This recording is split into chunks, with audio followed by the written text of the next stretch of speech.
Hello and welcome to the next episode of the TriDelta podcast. It's great to be back here on the podcast today.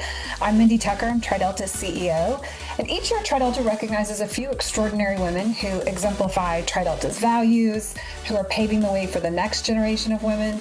Today's guest really shows us what it looks like to never slow down. I'm so excited to have Julie Kincaid Hill of our UCLA chapter with us. She is one of our 2026 Women of Achievement. Let me tell you a little bit about her. She is a powerhouse businesswoman, entrepreneur, board leader, philanthropist. Her work has shaped Fortune 50 companies, global development firms, and countless lives, of course, through her commitment to women's rights and education and community. From leading major corporations to founding her own development company to championing shelters for women and children, she has built a life defined by purpose, courage, and service. How proud we can be that she is one of our sisters. Today, we get to know the woman behind all of those accomplishments, her drive, her values, her TriDelta story, which I always love hearing. Julie, welcome to the podcast. We're so glad to have you. Thank you so much. It's lovely to be here. So let's start early in life. Can you take us back to maybe some of the early experiences that shaped you?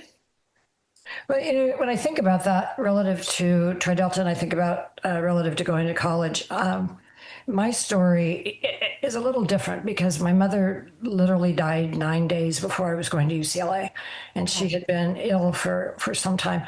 Her story is relevant in that she was one of 9 children, I think it was, in a very large family, and she was the only one who had gotten to college.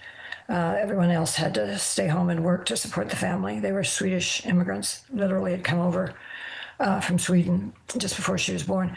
And her biggest dream, she graduated from college when she was 15. She was valedictorian. She had a college scholarship.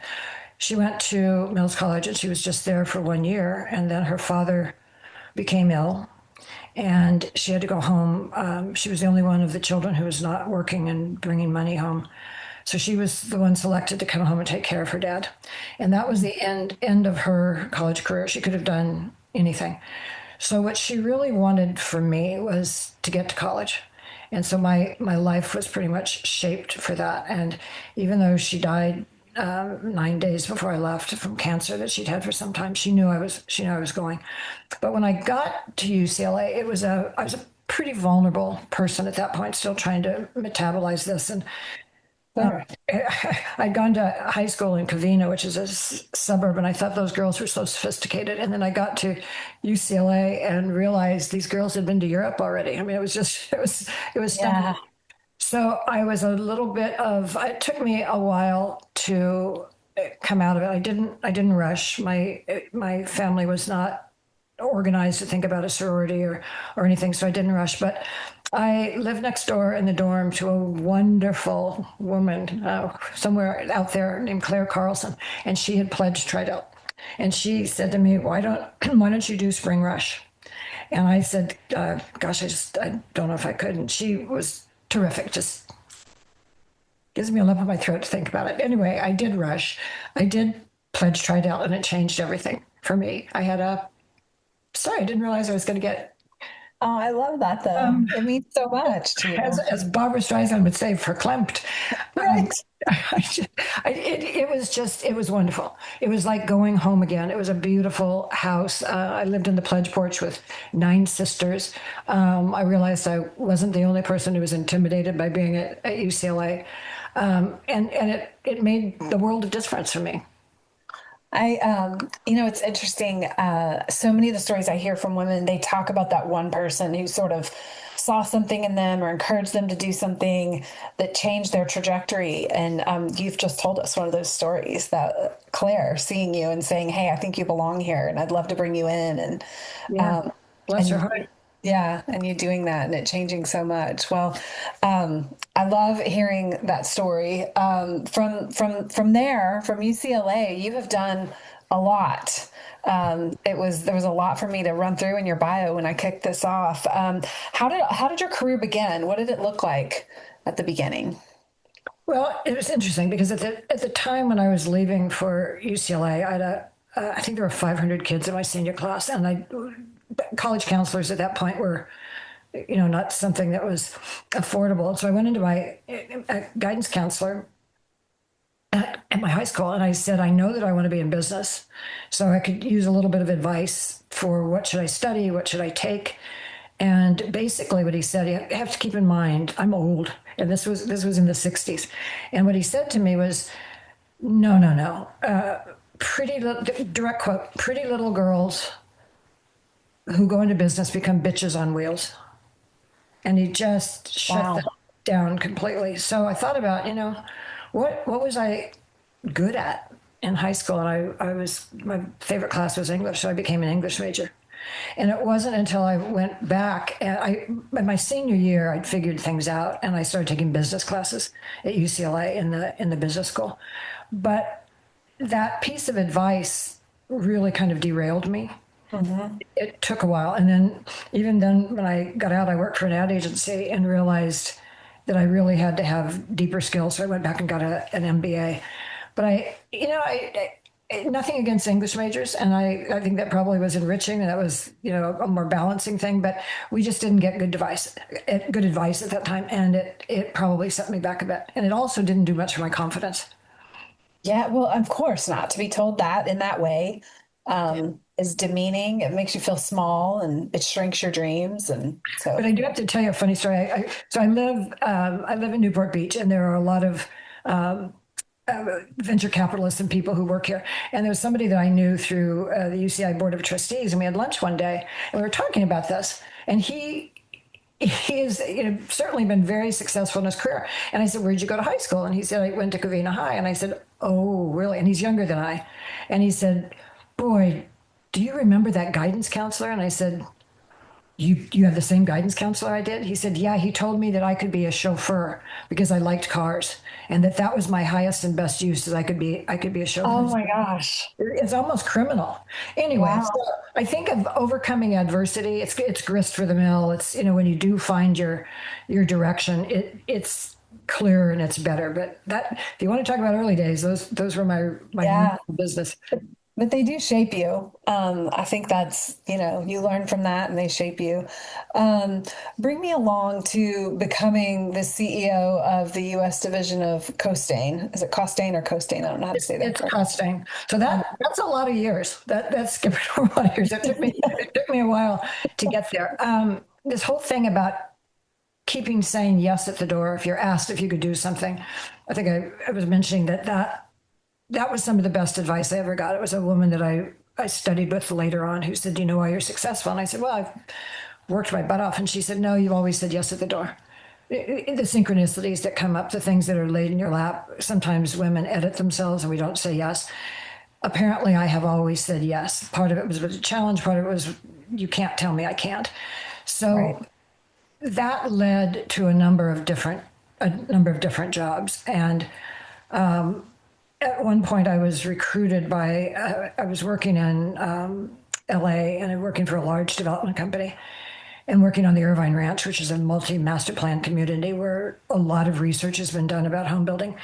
And Mobil Oil was starting their master plan communities. And so I was in the right place. I got recruited by a headhunter to move back to Atlanta to run their land development division. And that was, I didn't realize quite at the time how much that was going to mean in my career. The fact that a Fortune 10 company would recruit me to run a division of theirs, and they bought me a house and all of that. So that made me start thinking, obviously I'm on the right track. Obviously the preparation I've had is terrific. And then after that, when I came back to California, I took over Costain, their U.S. development, construction, home building business. And at the time, I was, again, the only woman. This has kind of been the story of my life, partially because the career that I picked was very traditionally male. Right. But that has really fueled me to help open doors for other women. What advice do you have for women in those particular situations where it is male dominated? Well, one of the things that has worked for me, I think a sense of humor really helps because it cuts through. It makes people feel comfortable. It tells you the situation isn't so serious. So after I'd been CEO for a while, because I was a sitting female CEO in a non-traditional business, I was getting phone calls from headhunters to go to interview for public company boards. And one of them that I interviewed for was a mutual fund business in New York, and my son was at school on the East Coast, and I thought this will be very convenient. But I didn't really know anything about the finance industry, so I studied tremendously. Anyway, I went back to the interview. It was in New York. It was at the Links Club, which is a in-town golf club. I expected to be quizzed by why, and given that you were in this career, do you think you could switch to this career in finance? So I'd studied everything that I could. I was asked one question, one, and the question, it's just cliche. The question was, "You do play golf, don't you?" And it ticked me off so badly that I lied. And I said, "I do," which I don't. And so I suppose a piece of advice is, if the question doesn't pertain, if the question is specious, if the question is singling out a skill that's inappropriate, take some liberty. Be a little bold. But I called my husband on the way home. He said, "How did the interview go?" And I said, "Well, I think they like me. I think, probably come on the board." I said, "But I have a small problem." And he You said, have to learn how to play "I lied golf. about playing golf." And I don't. And he said, "Well, how long do you have?" And I said, "Well, it's interesting because they say they want me to go with them because they play at Augusta every year." And he said, "How long do you have to learn to play golf at Augusta?" And I said, "6 months." And basically he said, "You're screwed." But I took lessons like crazy, like we do as women. We prepare and we prepare, and I figured out I could drive the ball. I had no short game. I had absolutely no short game at all. But the sense of humor came in a lot at Augusta, and if you know this hierarchy, I mean, the way Augusta works. And I don't want to get too far into the arcane rules of Augusta, but I think it's illustrative. You Yeah. have to have a member, a coach, who invites other members. And we had 9 people on our board. So we had 3 coats, and they invited the 9 of us. Well, my guys are kind of genuflecting up to these because these are the captains of industry. They're all CEOs of big companies, and they want to be good golfers, and they want to, be one of the guys. So I read everything I could about Bobby Jones and how Augusta was developed. I read everything about Martha Burke, who picketed them because they had no women. But I went and I thought, I'm a guest here, and I'm not going to make a stand or say anything. But I knew I could trip over some wires just without knowing. Anyway, I wound up doing that. On the first day, went into an area that was a private dining room, and I was asked to leave. And one of our guys had to escort me out. Well, just as we got to the door, one of the members came over and said, "It's okay, Mrs. Hill can stay." And I thought, okay, interesting learning. Some members are more equal than others. This guy can grant dispensation. And then it turned out that he changed the order of play. He put me in his cart. He turned out to be such a fun, nice guy. We giggled all the way through. He helped me. And just being able to tell jokes about that and be light and easy with it was great. One of the jokes was, apparently he was quite the drinker. And when the refreshment cart came around, he said, "I'll have my usual." And they said, he was, I guess I can say this, I don't think he's still alive. His name was Max Taylor. It was Taylor Made Golf Club. So he was definitely a golfer. And he said, "I have my usual." He puts this drink, he called it a lemonade, and it reeked of vodka. And it clearly was not a lemonade. Not just lemonade. So anyway, I said, "I'll have what he's having." And that made it a whole lot more fun. And then it turns out one of my proudest accomplishments was he didn't show up for dinner, but I did. Anyway, I think the theme of this, to sum all that up, is say yes at the door. You'll figure it out. It's probably not rocket science. If you can have a light spirit and tease them a bit along the way. There's other stories I could tell you about. Sometimes just saying the outrageous thing can bring people together, and it makes us feel like human beings. It makes us feel like we can relate on a one-on-one basis. And I've tried to use that in tough situations many times. It's a connector. It's a way of finding common cause, I guess. Yeah, no, I love a good sense of humor. I think it's really critical. That story, there's so many layers to that story. We could probably do a whole podcast just on that story if we wanted to, because there's so much in there. And what it must have been like to be in that place where, the whole apparatus is not really designed for you or welcoming of you, but you stepped into it openly and made it work. I think that says a lot about you. It's just what a story. So, Well, and it was fun too. It was. yeah, yeah. Do you still play golf? I am a crap golfer. I just I have think to at the say, end of the day, there aren't many of us who are anything else. There are a few people who play well and they're on the tour, and the rest of us are just, amateurs having fun, right? one of the instructors I had said, it's meant to be a fun game. Just, figure out how to make it fun for you. And that is kind of a metaphor for a lot of things I've done. It was a really good piece of Yeah. advice. Just don't take it so seriously. Yeah, that is good advice. So tell us what your professional life looks like now. Well, it's interesting because I'm going to be 80 in July and I'm going to have a big birthday. And it's like, but people say, when are you going to retire? And what I say to my brother, who literally is a rocket scientist, who retired a very traditional engineer's career at 65, and he says, well, when are you going to retire? And I say, hey, this is me retired. This is what I'm going to do. So what's wonderful is I've gone into working with private equity. TPG is a private equity firm. It happens to be in San Francisco. That's where my kids live. It works great to go to meetings and go visit the kids and the grandkids. I'm Yeah, on a couple of other boards. I went to UCLA, but that's up the 405 freeway, an hour through traffic. And so I've gotten very involved right. with University of California at Irvine and Okay. chaired the board of trustees. That has probably been 25 years now. That campus has enriched my life in so many ways. It's like an intellectual candy store. I've chaired boards, in almost all of the schools. Just really been blessed with having this in my backyard and being able to get to know all the deans and to go and take classes if I want to. So a lot of what I do right now is around that. I've also been involved for many, many years with the domestic violence shelter. My company built the shelter here in Orange County and then financed the research on why women stay and learn and then founded a domestic violence research center at the law school at UCLA. Those issues matter to me. I'm involved with Girls Inc. I do a lot of informal mentoring, just talking to people about my career. And people have said, "How did you plan your career?" And I said, "Let me give you the best analogy I have for that, and that is that if you're a skier, you go to the top of a run, and you want to go to the bottom, but you don't know which way you're going to go." And you may look this way or that way, but as you get into it, you realize you want to go over there because the snow's softer and the sun's out, or you want to go over here to avoid a mogul, or you want to try to find a mogul, or you want to miss some people. When you get to the bottom, it looks like all your turns are linked, but they're not. You do what you're supposed to do as you wind your way down. And then you look back and you think, that's a story. You can see it in its completion. But at the time, that's where the say yes at the door comes in. It's that if you don't say yes, you don't know where that turn would take you.